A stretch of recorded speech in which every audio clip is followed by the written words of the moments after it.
नमो नमः। नमस्कारः। छात्रों, हमने संज्ञा प्रकरण का संधि प्रकरण का विधिवत अध्ययन किया ऑनलाइन क्लास के माध्यम से। आज हम एक नए विषय में प्रवेश करेंगे। वैसे मैंने कुछ फोटोग्राफ्स के माध्यम से शब्द रूपों को कुछ छात्रों को भेजा, लेकिन छात्रों का कक्षा स्तर छोटा है, प्रथम वर्ष द्वितीय वर्ष वेद विभूषण के छात्र हैं, इसलिए छात्रों को अधिक समझ में नहीं आया। तो कई अभिभावकों ने ये कहा कि हमें आप पढ़ाइए सर रूपों को भी, जिससे अच्छे से समझ में आ जाए। तो छात्रों, आज हम शब्द रूपों की ओर चलेंगे।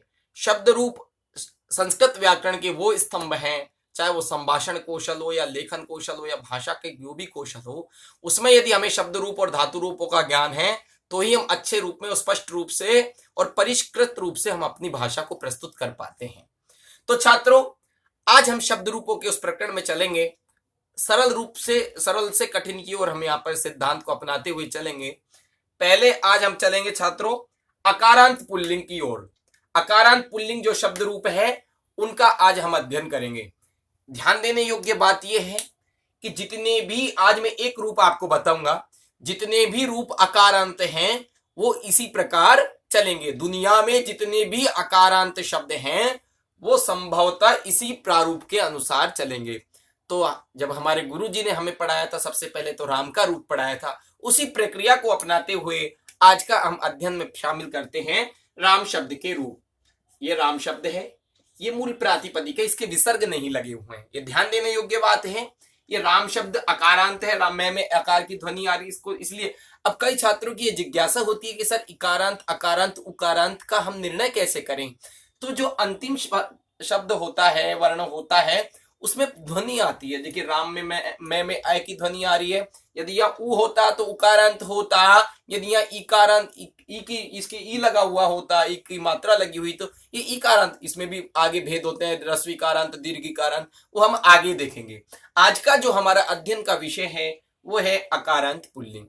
देखिए छात्रों, ये हम अध्ययन बता चुका था मैं पहले भी आपको, 7 विभक्तियां होती हैं, एक संबोधन होता है।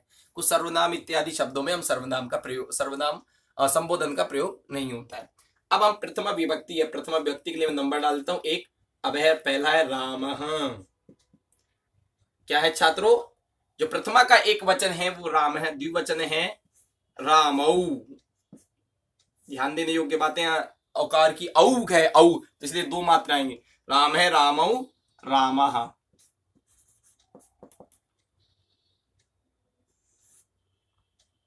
रामम, द्वितीय एक वचन रामौ वही, और रामम रामौ रामान। आप अध्ययन करते समय एक बात ध्यान रखें, बोलते हुए करेंगे ना तो गलती होने की संभावनाएं कम रहेंगी। राम है रामौ रामः, रामम रामौ रामान। ये द्वितीय विभक्ति हो गई हमारी। विभक्ति के लिए मैं नंबर डाल रहा हूं, इससे समझ जाइएगा। तृतीय विभक्ति है रामेण। ये एक अध्ययन का विषय हो सकता है कि यहाँ नकार की जगह नकार आया, एक सूत्र है उसके द्वारा आता है शब्द, हम लोगों समान पढ़े। रामाभ्याम,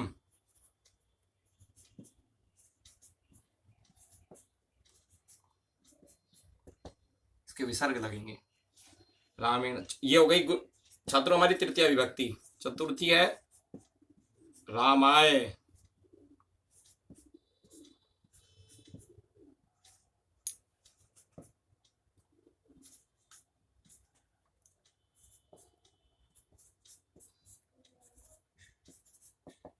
ये देखिए रामाय, रामाभ्याम, रामेभ्य। 4 विभक्ति तक हम पहुंच चुके हैं छात्रों, 4 विभक्ति तक हम चतुर्थी विभक्ति तक हम पहुंच चुके हैं। ये देखिए, इसको मिला लीजिए कहीं इसमें थोड़ा संशय ना रहे। पंचमी आती है हमारी। एक बात ध्यान दीजिए, द्वितीय के बाद जो हलंत आता है वो पंचमी के यहां ही आ रहा है।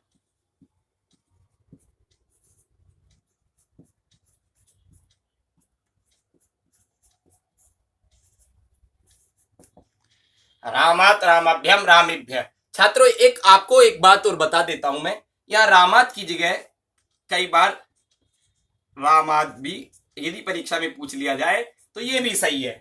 रामात की जगह रामात आ जाए तो ये भी सही है और ये भी सही, प्राय यही ज्यादातर होता है अधिकांश से। लेकिन अगर ये इसकी जगह दे दिया जाए परीक्षा में मान लीजिए, तो ये भी सही है। ये हमारी पंचमी विभक्ति हो गई।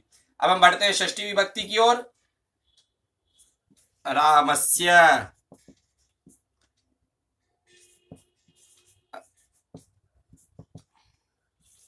रामाणाम, रामस्य रामयो रामाणाम। या नकार आएगा, ये ध्यान देने योग्य बात है, नकार नहीं आएगा। कई छात्र रामा नाम कर देते हैं। अब आता है सप्तमी विभक्ति की ओर चलते हैं हम। रामे, रामयोः और रामेशु। ये हो गया छात्रों। इसके ध्यान रखिएगा, इसके विसर्ग नहीं आएंगे रामेशु के। बहुत सारे छात्र लगा देते हैं, प्रारंभिक कक्षाओं के जो छात्र हैं वो इनको रट तो लेते हैं अच्छे से उनका, लेकिन ये लेखन कौशल में बहुत अशुद्धियां होती हैं। क्योंकि हमें परीक्षा में लिखना ही होता है, हमारे यहाँ वेद की तरह इसका तो कंठस्थीकरण करना तो ठीक है, लेकिन हमें इसका शुद्ध लेखन भी आना चाहिए, तभी हम व्यवस्थित रूप से हम हमारी परीक्षाओं को संपादित कर पाते हैं और आगे भी लेखन कौशल परिपक्व होना चाहिए। अब छात्रों एक बात आती है, सप्तमी विभक्ति तक हम पहुंचे, प्रथमा द्वितीय तृतीय चतुर्थी पंचमी षष्ठी सप्तमी। अब आता है संबोधन। अब संबोधन में क्या आता है, देखिए दो चीजें होती हैं। हे का चिन्ह होता है, हे, और एक ये चिन्ह होता है, ये संबोधन का चिन्ह होता है। हे राम, यहां विसर्ग नहीं है, देखिए हे रामो, हे रामः। ये चिन्ह संबोधन की पहचान है, ये संबोधन का ही चिन्ह इसको कहते हैं। और एक ये हे लगा हुआ होता है, इसमें कई जगह विसर्ग आते हैं, कई जगह नहीं आते, उसके अलग अलग नियम है। नियम जब हम अजंत पुल्लिंग इत्यादि पढ़ेंगे तो उसमें हम स्पष्टीकरण हो जाता है। अब देखो एक बार इसका मेरे साथ अनुवाचन करेंगे। नवनिवेशा जाता खलु, देखो इसका अध्ययन करेंगे। रामः, रामौ, रामः प्रथमा। कई अपने अपने हिसाब से इसको आप देख सकते हैं। रामं रामौ रामान द्वितीया, रामेण रामभ्याम रामै तृतीया, रामाय रामभ्याम रामेभ्य चतुर्थी, रामात रामभ्याम रामेभ्य पंचमी, रामस्य रामयोः रामाणाम षष्ठी, रामे रामयोः रामेषु सप्तमी। हे राम, हे रामौ, हे रामः संबोधन। ये किसको विभिन्न गायन पद्धतियों के माध्यम से भी, ये केवल कंठस्थीकरण करने की विधियां हैं। मेन मुख्य हमारा लक्ष्य है कि हम लेखन में इसको शुद्ध लिखें, लेखन में इसको शुद्ध लिखें और विसर्ग और हलंत इत्यादि का ध्यान रखते हुए इसका उच्चारण करें, उच्चारण में भी हमारे दोष ना हो। अब देखिए जो छात्रों ये रामः बना, ये सुविभक्ति आने के बाद उसका उकार का तो हम इत्संज्ञा लोप कर देते हैं और सकार का रुत्व विसर्ग होने से ये बनता है रामौ। अब देखिए ये ध्यान रखने का विषय, ये जो प्रथमा और द्वितीय विभक्ति में जो द्विवचन आएगा, अकारांत शब्द, अभी हम केवल अकारांत शब्दों की बात कर रहे हैं, प्राय सभी शब्द रूपों में ये एक समान रहता है। प्रथमा और द्वितीय का जो द्विवचन रहता है, ये शाश्वत नियम है, वो प्राय एक जैसा रहता है। और जो जस प्रत्यय था, जस का अस बनाया और रुत्व विसर्ग करके रामा बना। रामम की स्थिति रामेण में टा के स्थान पर टा गसी गस सामिनास्या के द्वारा इन आदेश हो जाता है और रामेण बनता है। कुछ एक मुख्य सिद्धांत मैं आपको बता देता हूं।